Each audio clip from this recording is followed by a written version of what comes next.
And now we're past the dark beginning of the Spade Kingdom, like war. In the very beginning, that we're just seeing characters get completely overwhelmed by the Dark Triad. Obviously, Dante didn't have the best kind of run-in when it came down to it, but that's just because of unfairness of Asta and Yami combo.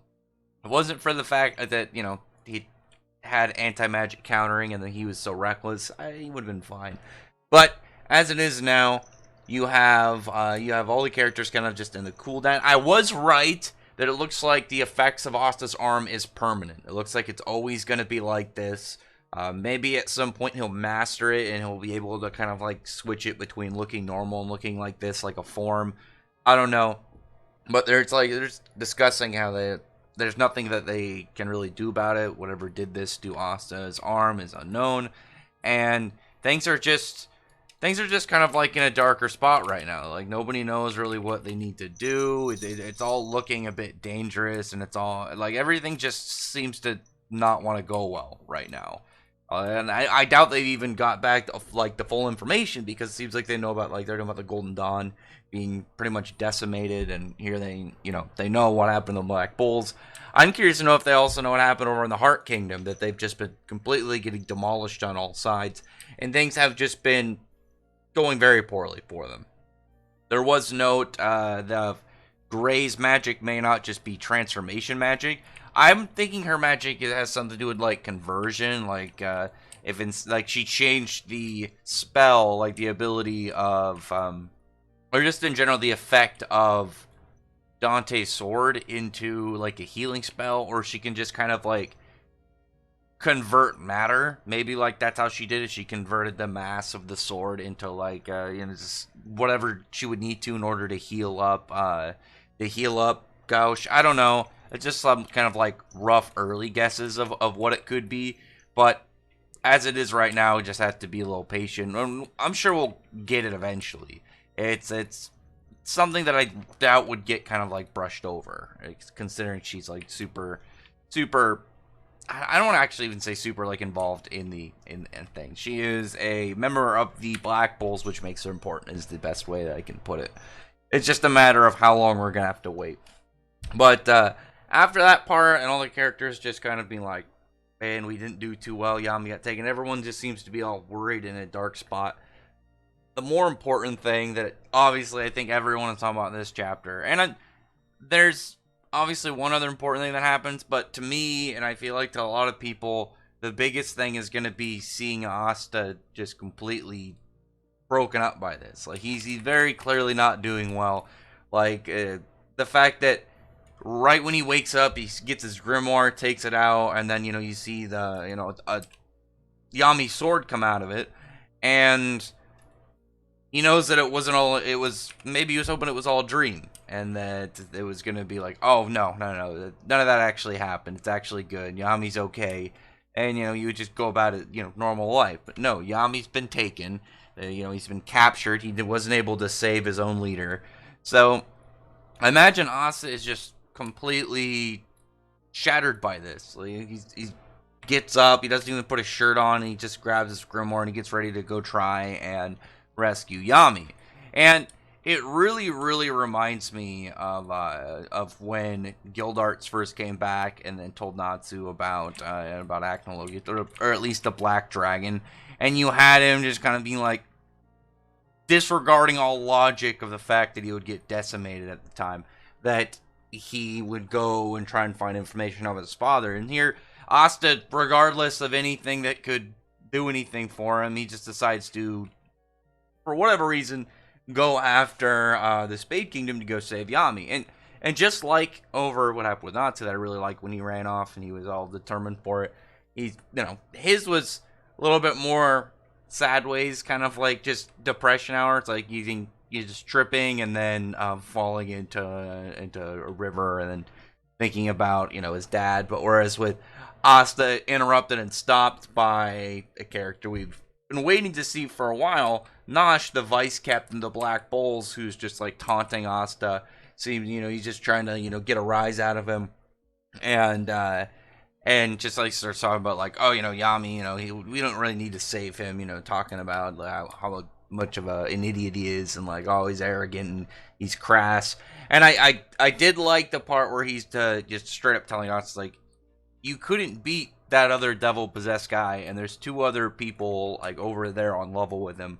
So I'm just like, yeah, I'm glad that he just put it directly in Asta's head and just informs him on what's up. Just tells him, yeah, there's two other people like that you would have to deal with and beat of somebody that you couldn't beat in the first place. So it's just looking rough. The only person I could kind of see Asta having a much like with Xenon's a little like kind of odd because the bones would be able to get cleaved, but the speed wise of him, I feel like Xenon versus Asta would be, I think, a much closer fight for him than him against Dante. But Vonica, I'm kind of curious about because she seems fine taking hits. She seems to welcome it. Obviously, blood magic, more blood, more power. But I'm just like, it wouldn't really work if she let Asta hit her. I imagine she'd have to be at least smart enough to figure out that getting hit by the swords is a bad idea. But this dude Nosh, he pretty much just constrains Asta with all these shadowy hands, and I'm wondering if his shadowy hand magic has devil power into it, and so like maybe that's why Asta couldn't just erase it right away, because the Demon Destroyer sword is still stuck in the ground. I don't know. So I imagine it should still be able to negate it, but it would make sense if it's like devil buffed that it's harder for him to kind of deal with. But because of Asta like ready to go after Yami regardless of like the reality of the situation, wanting to defend him when someone's insulting Yami, and just being upset like in tears like that he's if he was only stronger then he could have saved Yami from being taken. And it's painful whenever Asta like is like this anytime that he's just seemingly in shambles, just because he's such an upbeat happy dude, and then just anytime that he's in such a depressed state, any sort of sad kind of demeanor, it just I think hits a little harder. And I can't wait to see the reunion of when he's able to get back to Yami. I'm still curious if we're gonna find out a name for the sword that he got, obviously from Yami, because it has to be, it has to have something to do with Yami's relation to us. That's be like the Demon Inheritance Sword or something. I've said this once before, but I think it's a much needed thing, and I'm still curious to know what its ability would be. If it would just be like a speed kind of buff sword, which would be badass. I'd like to see that. But I like this new guy. I think he's pretty cool. He's the last member of the Black Bulls we've been, waiting on. It's shown all the way back in the first silhouette of him and a couple of his shoes every now and again. But for the most part, we haven't seen a lot of, this character other than like little tidbits. And then we only recently started to get any actual information on him any real visual kind of depiction of him, any real events with him back when we saw him like sneak into the spade and kind of like Shadow Realm some dudes. But now we see that he is devil possessed, and the devil that is on his shoulder looks really small. So I'm wondering if through this character we'll also be able to find out like devil hierarchies. We'll be able to find out like, oh well, this devil is okay with me because like really low level devils are kind of just chill and they don't really have an issue. Maybe the lower level devils want to do anything to kind of like get an upper hand on the like higher level devils, so they're like willing to do contracts with humans and stuff. Like it's like, oh yeah, if you find a smaller devil, they're actually super reliable and they're not gonna put up much of an argument if you want to team up or something. Maybe they're a little bit better. I don't know, because it's obviously gotta have something to do with so it's gotta have some form of higher level significance than just like, oh yeah, I have a devil. But there's also the question is that going to tie into why we never see this character often? Because we have a devil possessed character. Keep this in mind. The first real recruited member of the Black Bulls is Henry. I remember I was like wondering if Henry was going to be the vice captain, but he wasn't. But I think at least that he, I feel like he's got the best kind of like best kind of spot to set up why he's not like at the Black Bull's base a lot. Like, imagine if he is partially responsible for like the level of curse on Henry. Like, we don't know exactly how it originally happened to Henry, but maybe like it's worse with Nosh around, and maybe he contributed to or something. I don't know. I really want to find out like why he's away. Is it just because he's he's doing kind of like reconnaissance spec op missions or something? Or is there some reason like maybe him and Yami don't get along, but he's reliable or something to a degree? I don't know.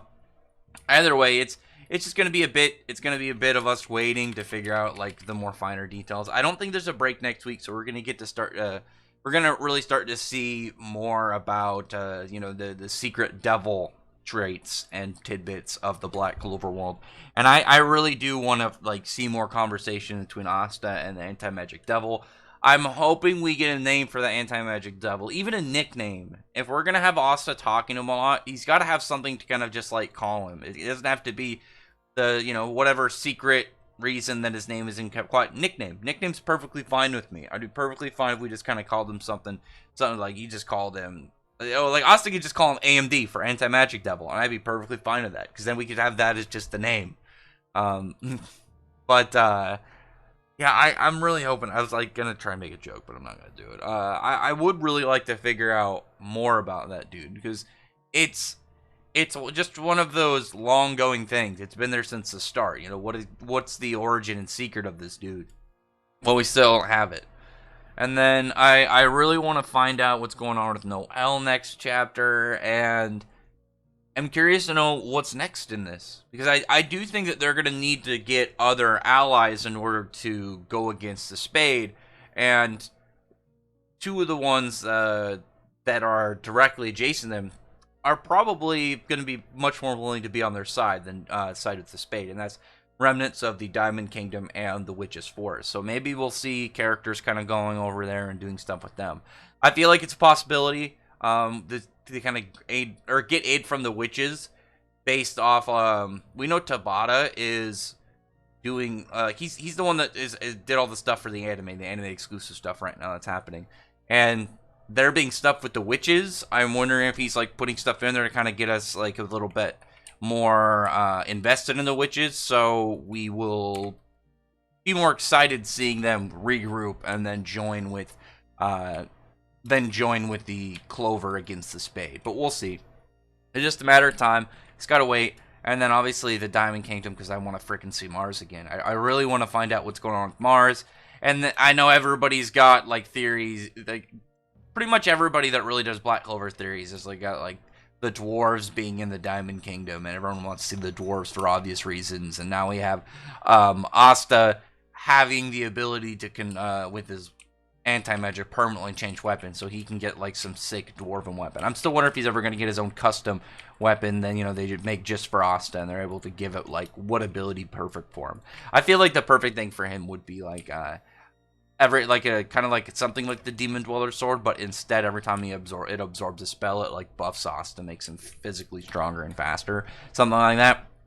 That'd be badass. Either way though, it was a pretty fast to read chapter, and I don't think it was that short. Like, yeah, it was 17 pages. So it was a pretty like nicely sized Black Clover chapter, as well as had that really nice color page. I really liked the color page, but I feel like it was good because it went fast without actually being like a short chapter. I think it was just kind of some of those fast motions and like the silent parts of Asa just absolutely broken, borderline broken rather. Obviously he's still trying, he hasn't given up, he's just hurt.